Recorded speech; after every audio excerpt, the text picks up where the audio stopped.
I stared at my father across my desk, barely recognizing the man who had abandoned our family 15 years ago. His expensive suit couldn't hide the desperation in his eyes as he leaned forward, his voice a mixture of entitlement and charm that I remembered all too well. "Come on, Emily," he said, spreading his hands in what he probably thought was a disarming gesture. "I'm your father. Everything you have, all this success, you wouldn't be here without me. Don't I deserve to share in it?" My name is Emily Chen, and at 35, I'm the CEO of Chen Tech Innovations, a company I built from nothing into a $10 million enterprise. The irony of my father showing up now, after years of silence, wasn't lost on me. He had walked out when I was 20, leaving my mother and me with nothing but debt and broken promises. "Share in it?"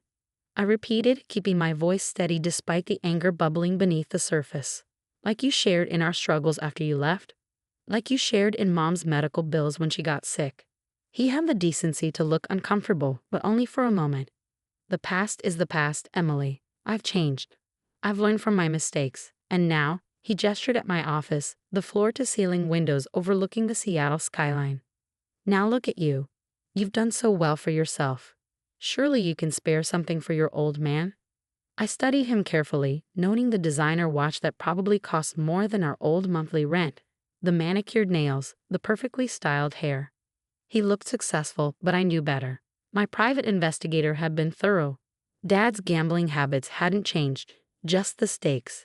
He'd burned through his third wife's inheritance, and rumor had it he owed money to some dangerous people. "Why now?" I asked, though I already knew the answer. 15 years, Dad, not a single call, not even when Mom died. He flinched at that, but recovered quickly.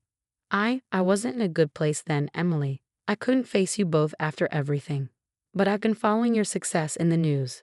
Chentech's breakthrough in renewable energy storage, the government contracts, the Forbes feature." He leaned forward, his eyes gleaming. "I'm proud of you, sweetheart." The words I'd once longed to hear now felt hollow, tainted by the desperation behind them. I thought about all the nights I'd spent working multiple jobs while putting myself through engineering school, about Mom working herself to exhaustion at the diner to help with my tuition until her health gave out. Those early days of Chentech, operating out of my tiny apartment, living on ramen and coffee while I refined my energy storage prototypes. Where was he then?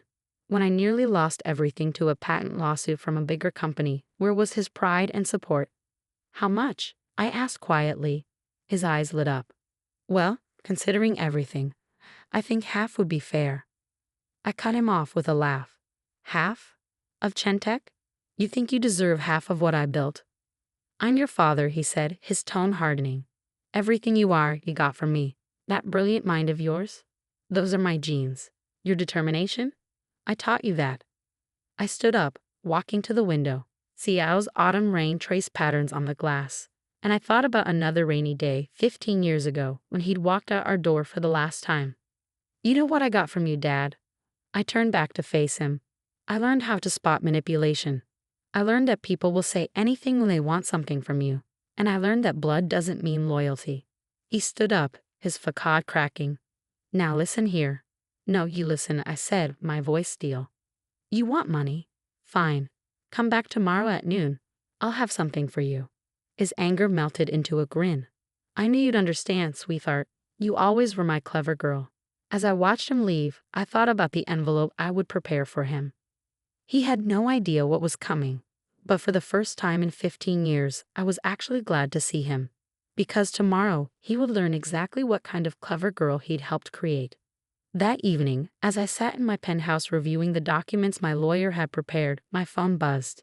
It was Alice, my best friend since college and now Chentech's chief legal officer.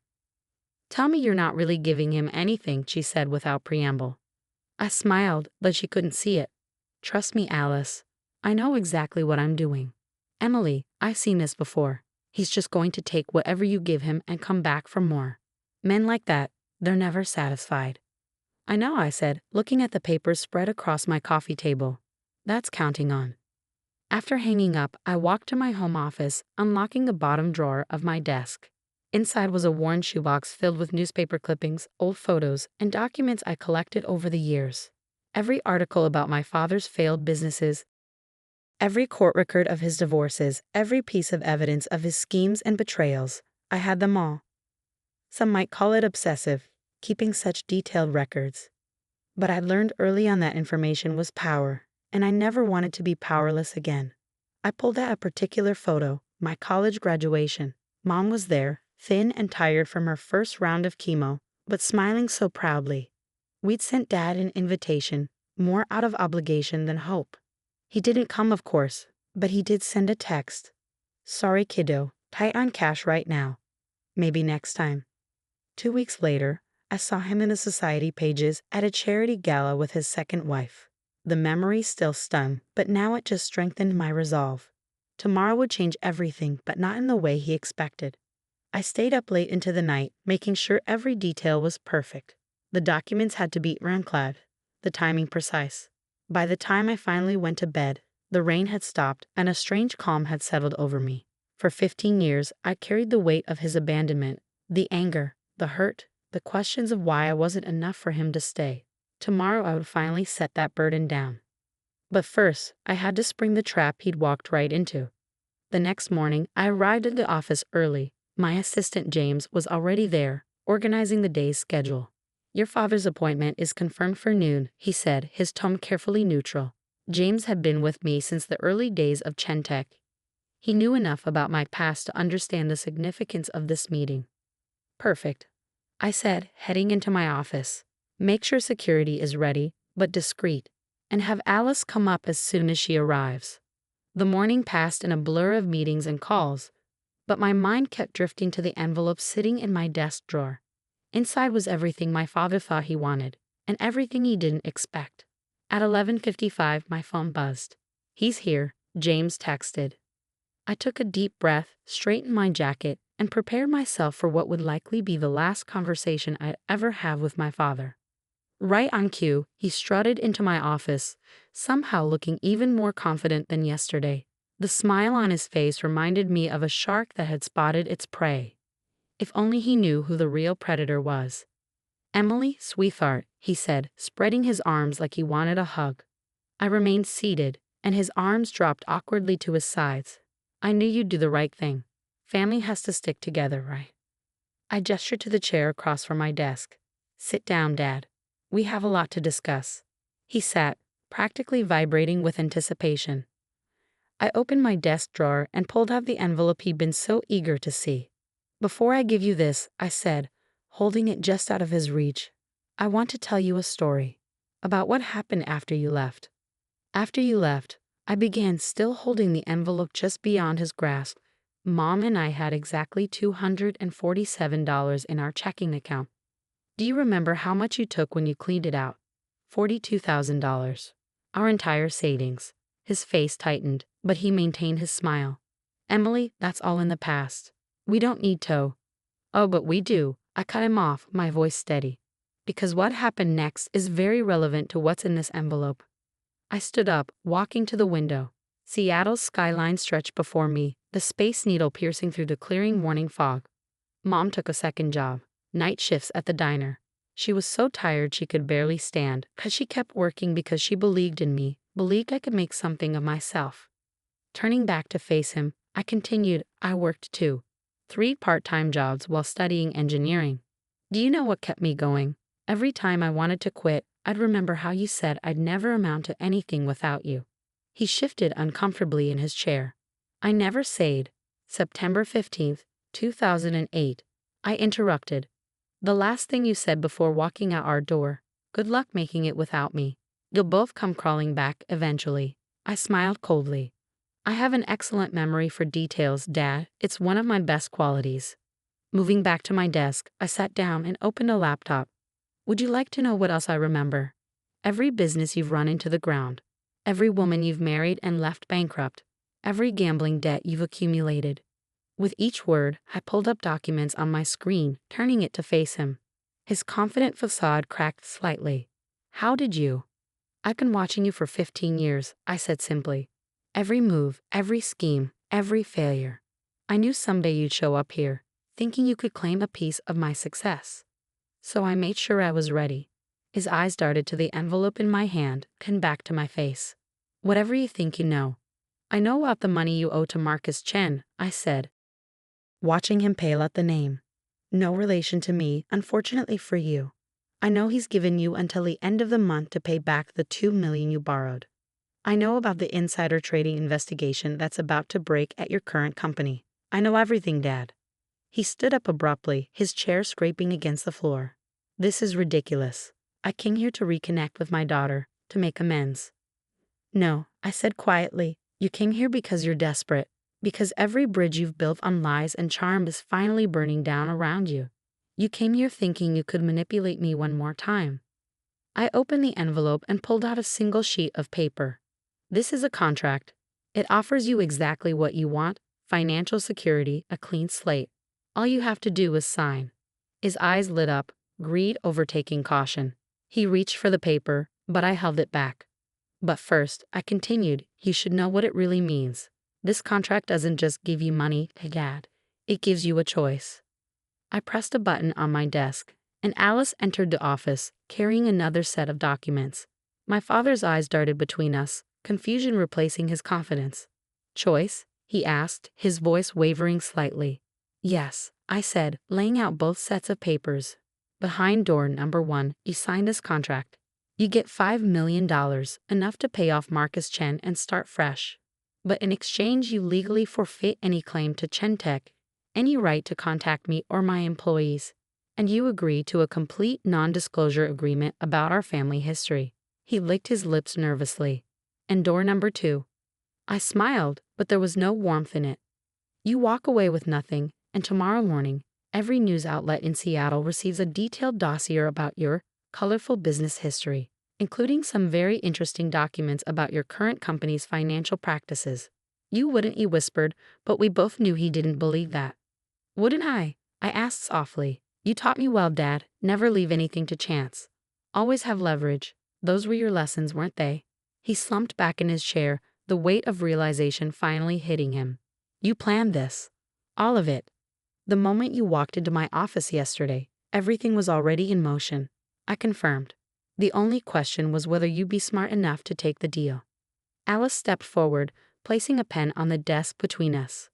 The choice is yours, Mr. Chen, but I should mention that the offer expires in exactly 10 minutes. My father stared at the pen, then at me, and I saw something I'd never seen before in his eyes: respect.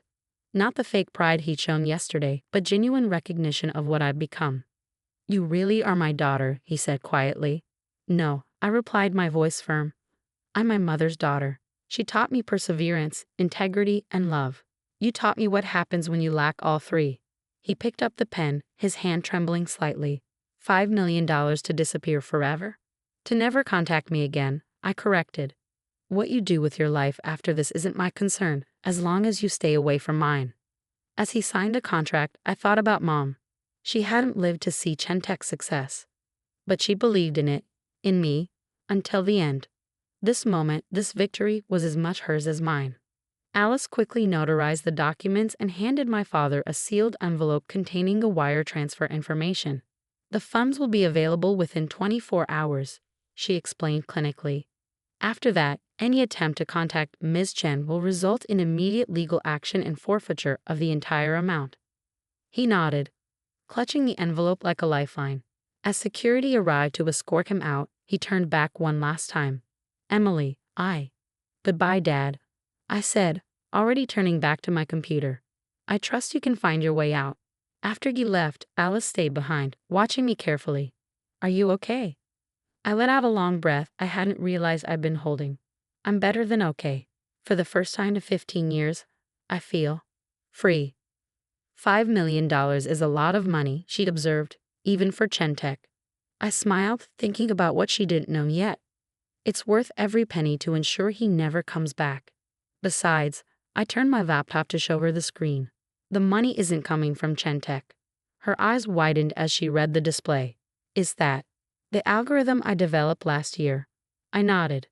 While we were having our little family reunion, it was completing a series of perfectly timed trades. We just made $12 million, more than enough to cover Dad's payoff and then some. Alice laughed, shaking her head in amazement. You really did think of everything.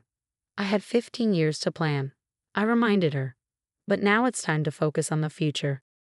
We have that green energy contract presentation this afternoon. As Alice left my office, I took one last look at the Seattle skyline. The morning fog had completely lifted, leaving the city bright and clear. It felt like a sign, the shadows of my past finally clearing, making way for whatever came next. I opened my desk drawer and pulled out the old shoebox of documents. All those years of tracking my father, collecting evidence, preparing for this moment, I didn't need any of it anymore. Picking up my phone, I called James. Could you have someone take this box to the shredder?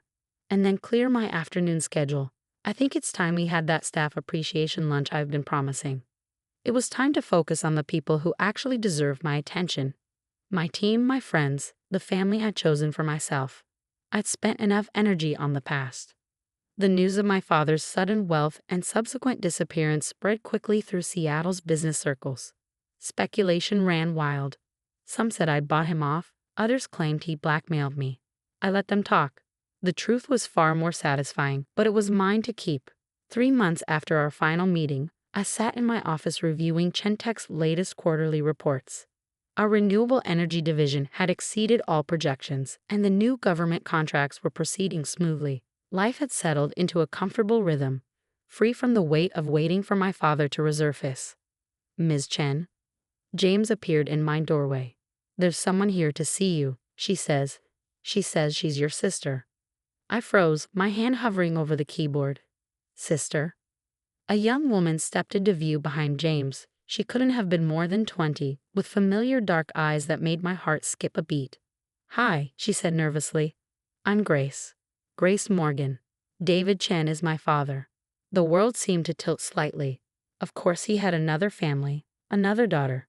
Why was I even surprised? Let her in, James, I said, keeping my voice steady. And hold my calls. Grace perched awkwardly on the edge of the chair my father had occupied 3 months ago. Up close, the resemblance was undeniable. She had his chin, his way of fidgeting when nervous. I'm sorry to show up like this, she began. I found out about you recently. Dad, he came home 3 months ago with a lot of money and a lot of secrets. Then last week, he disappeared again. Mom finally told me everything. I studied her carefully. Everything. About his other family, about you and your mom, about Chentech. She twisted her hands in her lap. I always knew he wasn't a good person, but I never knew the extent of it until now. Why are you here, Grace? I asked gently. She lifted her chin, and in that moment she looked less like our father and more like someone determined to break free of his shadow. Because I'm starting college next semester.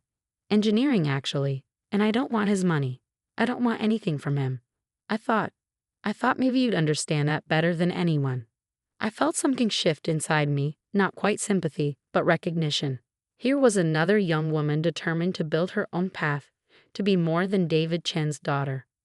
Where are you planning to study? I asked. I got into MIT, she said, a hint of pride breaking through her nervousness. But I'm still figuring out the financial aid situation. Mom's a teacher, and now with Dad gone again. I opened my laptop, typing quickly. MIT's engineering program is excellent. I almost went there myself, but couldn't afford it at the time. I turned the screen toward her, showing her Chentech's internship program details. We offer full scholarships to promising engineering students. The application deadline isn't for another month. Her eyes widened. Are you suggesting? I'm suggesting you apply, Grace. Like any other candidate. No special treatment, you'll have to earn it on your own merits. But if you're half as determined to succeed as you seem, I have a feeling you'll do just fine. Tears welled in her eyes. Why would you help me, after everything he did? Because you're not him, I said simply. Neither of us is, and maybe it's time we showed the world what Chen women can do when we support each other instead of letting him tear us apart. She wiped her eyes, straightening in her chair. I won't let you down. Don't worry about letting me down, I told her. Focus on not letting yourself down. That's the only standard that matters. After Grace left, clutching the internship application information like a lifeline, I walked to the window.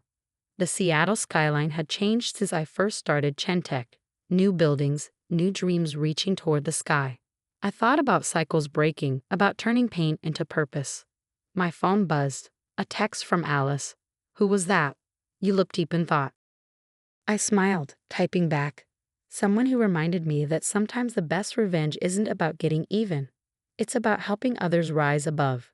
That evening, I stayed late at the office, reviewing the latest prototype designs for our new energy storage system. The technology we were developing could revolutionize renewable energy accessibility in developing nations. It was exactly the kind of world-changing work I dreamed of doing back when I was working those 3 jobs to pay for engineering school. My desk phone lit up. James from the front desk. Ms. Chen, there's a package for you. Minutes later, I was staring at a small, worn envelope. The return address was from a law firm in Arizona, but I recognized my mother's handwriting immediately. She must have arranged for it to be delivered years after her death. With trembling fingers, I opened it. My dearest Emily, if you're reading this, it means you've achieved something remarkable enough to make the news, just like you always said you would. I asked my lawyer to hold this letter until then. I know your father's absence has been a wound that never fully healed, but remember what I always told you. Some people are meant to stay in our lives forever, and others are meant to teach us who we don't want to become. You were always stronger than him, smarter than him, better than him. Not because of his genes or his lessons, but because you chose to be. Every sacrifice, every late night, every obstacle you overcame, that was all you. I'm sorry I couldn't stay to see the woman you've become, but I know in my heart that you're magnificent. Remember that success isn't just about proving people wrong, it's about proving yourself right. All my love, Mom. I pressed the letter to my chest, letting the tears fall freely. After a moment, I picked up my phone and dialed a number. Grace, it's Emily. Listen, instead of waiting for the internship applications, why don't you come by tomorrow? There's someone I'd like you to know about. Her name was Sarah Chen, and she taught me everything I know about real strength. The sun was setting over Seattle, painting the sky in shades of pink and gold.